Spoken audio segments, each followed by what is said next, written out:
Welcome to NBC News Daily this Wednesday. We start with those shocking allegations against the late labor leader Cesar Chavez and the claims that he sexually assaulted women and young girls for years. In a statement, Dolores Huerta, the co-founder of Chavez's United Farm Workers Union, who is now 96, alleges that Chavez raped her 60 years ago and that the assaults resulted in 2 children.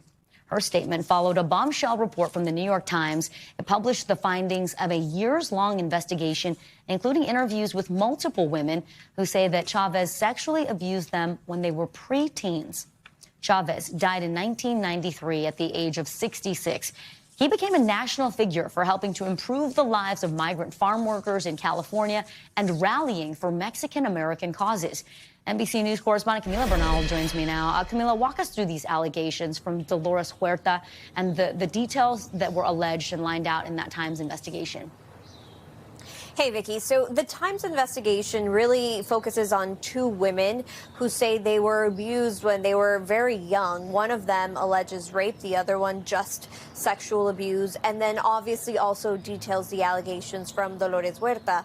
Dolores Huerta released a statement confirming all of this, saying that she had 2 unwanted sexual encounters with Cesar Chavez, and she says she's held this secret for 60 years, but decided that this was a time where she needed to speak out because other women were victims as well. And so she details actually having 2 pregnancies as a result of this, hiding these children, and recently having told these children that she is their mother and that he, Cesar Chavez, is their father. There are many statements from not just Dolores Huerta, but also from Cesar Chavez's family, a lot of them saying they are shocked and saddened by the news, recognizing a lot of what these women detailed in the New York Times article, but the family also grappling with who they knew him to be and saying they need some time to go through all of this and essentially figure out how they feel about it.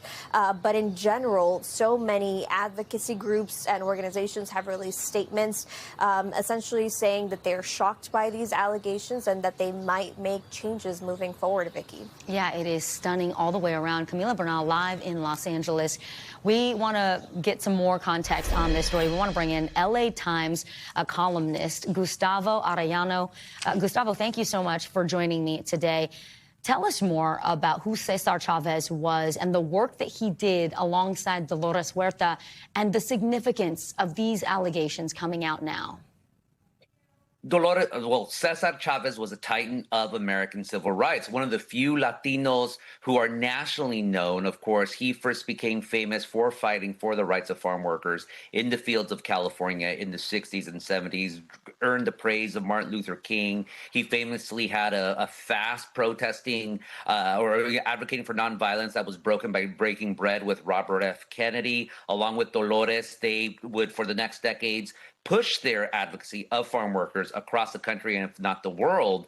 Streets, holidays, parks are named after him. And so to hear these allegations, including coming from Dolores herself, first and foremost, we must center the survivors of Cesar Chavez's assaults. And to hear it, a lot of people they don't know what to do.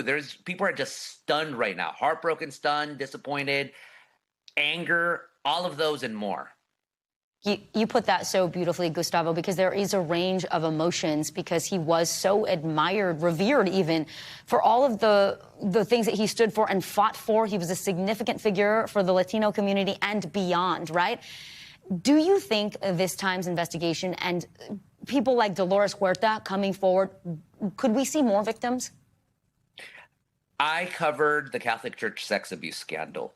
There is never just one survivor of an abuser. There will always be more. The Times article documented 2 women who went on the record, including who were molested as young women, as teens. You have Dolores Huerta. It's inevitable. It's inevitable. And I think that's why it's important right now to note that, yes, there's going to be so much reckoning to come. That does not remove the movement that both Dolores and Cesar and these women believed in. But I think it does disabuse us of the fact that our heroes are somehow perfect and we should look up to them. They're human. In this case, they're men. And we all know how that goes. Tell me, Gustavo, from the way that you've historically covered, sexual abuse scandals and allegations, especially involving high-profile figures, what does this now mean for the legacy of Cesar Chavez?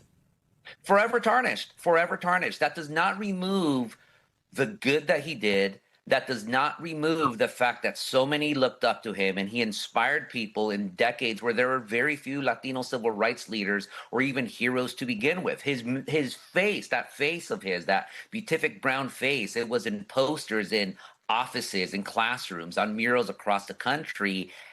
That is forever tarnished. What's going to happen next? Will they be removed? Will these streets and parks be renamed after him? That is for those communities to decide. But we can no longer speak of Cesar Chavez as this secular saint, because saints do not do those things. Saints do not abuse women. That's just not what it is.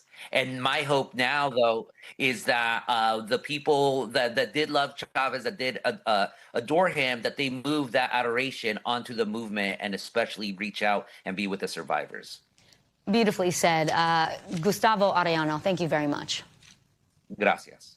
We thank you for watching, and remember, stay updated on breaking news and top stories on the NBC News app or watch live on our YouTube channel.